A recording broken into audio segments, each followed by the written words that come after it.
or just by an inch, it blends it. It helps blend the colors.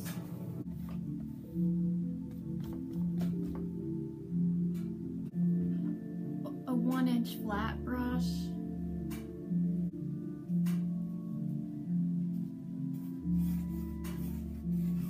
Now some straight, more, maybe just, there might be a little cerulean blue on my brush, but mostly white. I do not want this to be in the center. I mean, I'm not making it down here at the halfway. I'm not making my horizon line at the halfway point. I'm making it a little bit above. This is mostly white on my brush right now with, oh, probably just a touch of cerulean blue. But if it's all white, that's fine too.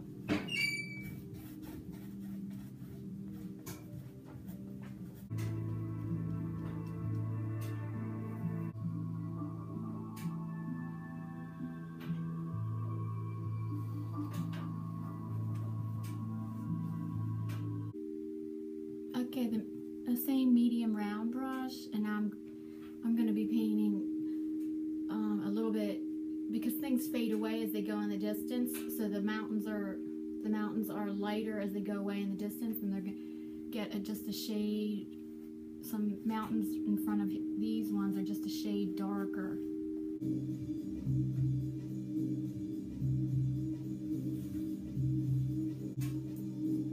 I'm going to use this size palette knife, loaded up with a roll of white right there.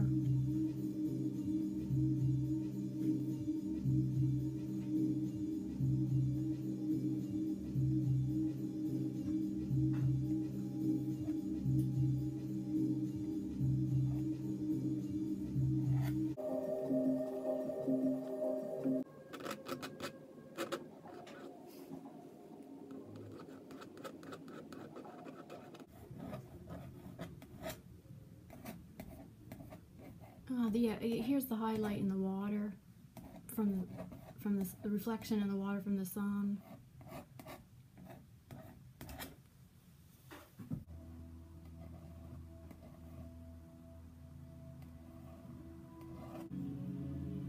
I'm gonna go back in with a 1-inch flat brush. Okay, just using straight white, and I want this where the water line needs to be whiter.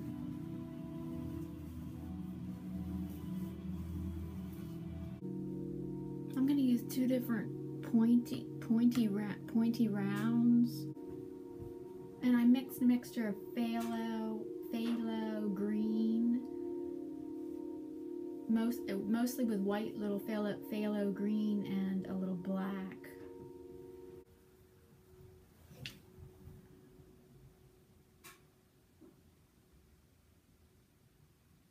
And that's gonna have to dry, and I'm gonna at this point dry it with a hair dryer for about 3 to 5 minutes. Hi, so I dried it for about 3 to 5 minutes, and for paint, I painted one evergreen so far.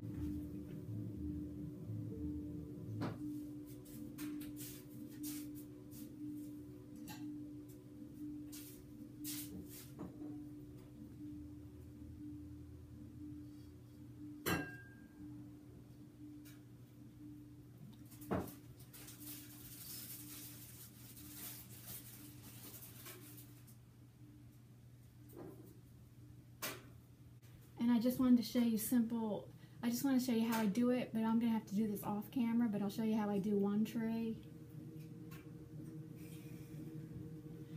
Then I did a straight line down, then at the top, I'm just going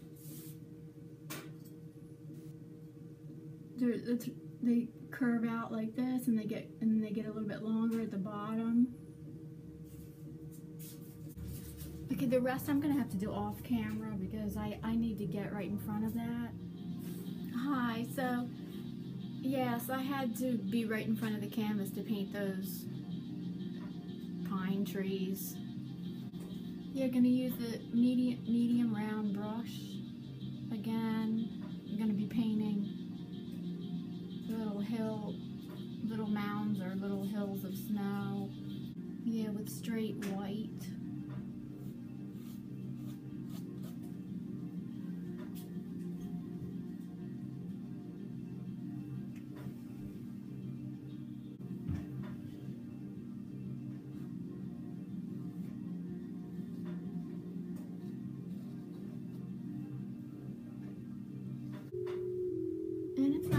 the paint on thick right there, give it texture, and I might be using the palette knife too, but I'm painting it on thick right there. It gives a nice texture of the snow.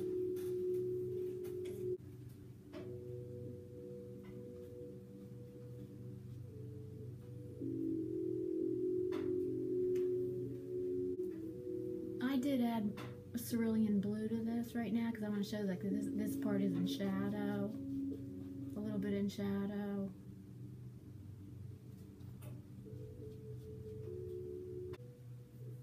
I'm using a little bit of a smaller round brush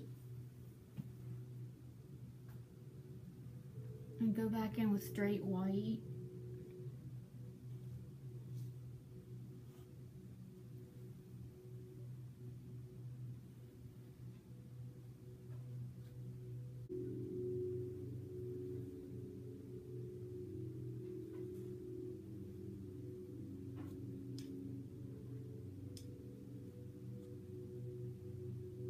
I see on camera it shows up different than in person, so I have to make it, like, exaggerate the texture.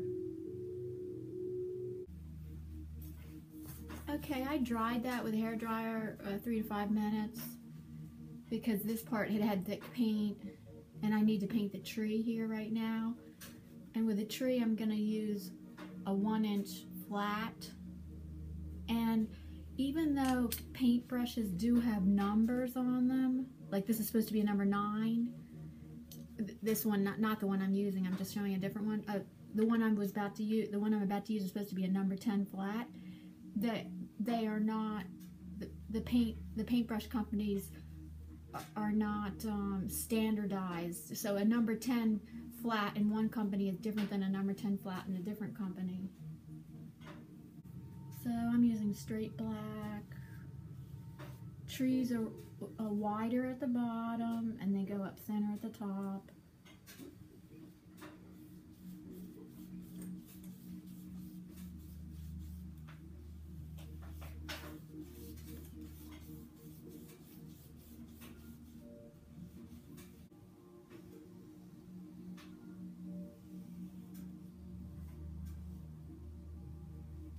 I'm going to get a smaller flat to straighten that edge.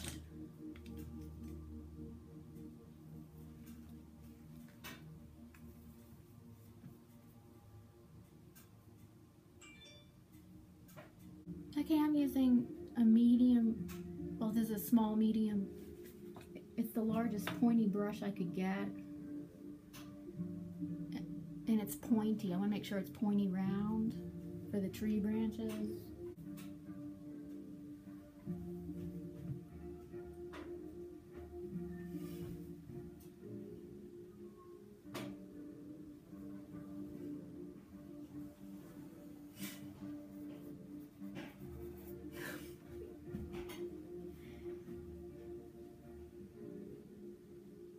She's tearing it up there.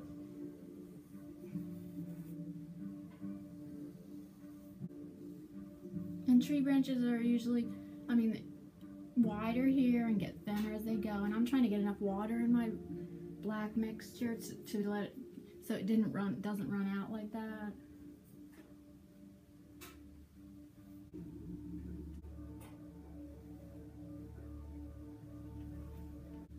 I'm gonna use a fan brush now with a green mixture, probably same green as ever. Oh no, darker. Add more black to that green mixture.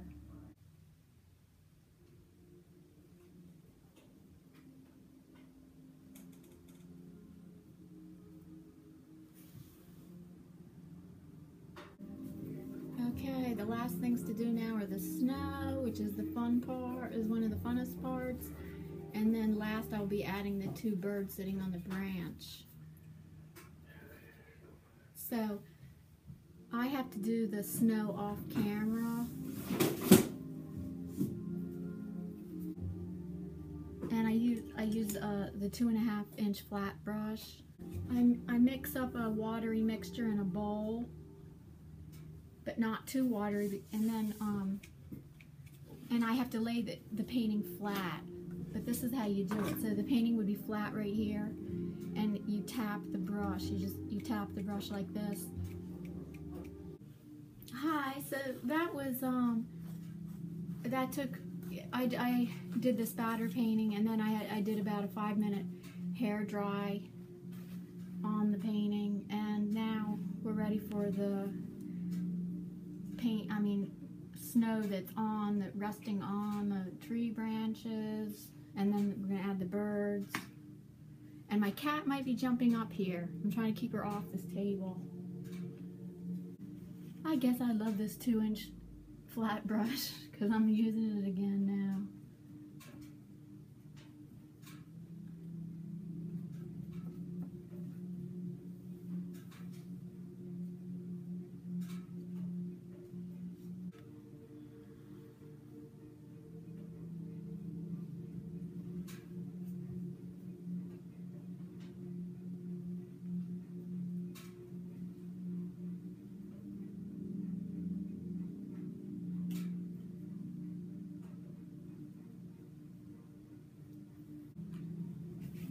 I'm going to switch to a 1-inch flat.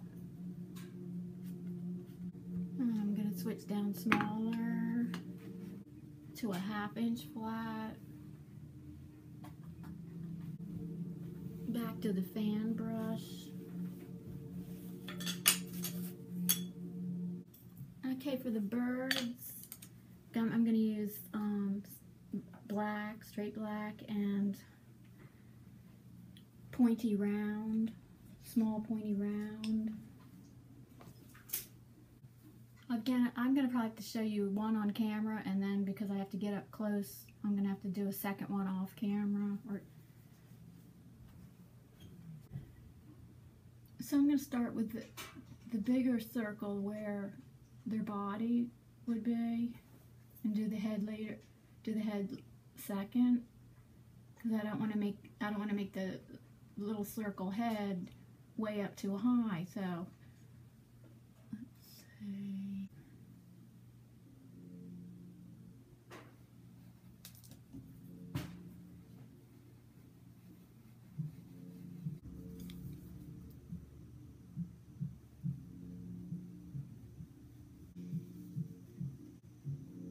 And now the tail feathers, I guess, I'm not going to show that good on this because the tree branch is thick.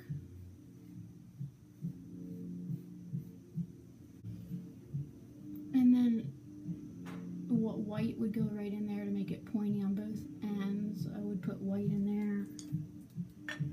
But I want to do the second bird next, and I have to do that off camera. Hi, so I hope you were able to do the bird. It was with the pointy round, small pointy round brush. The body first, then the head, then the tail, and pointy tail, 2 points on the tail. And then I went in with the tiniest flat brush I had and mixed just like a medium gray to make just easy, make little highlights on the body and the head. So thank you for joining me today, and look forward to seeing you in the next video.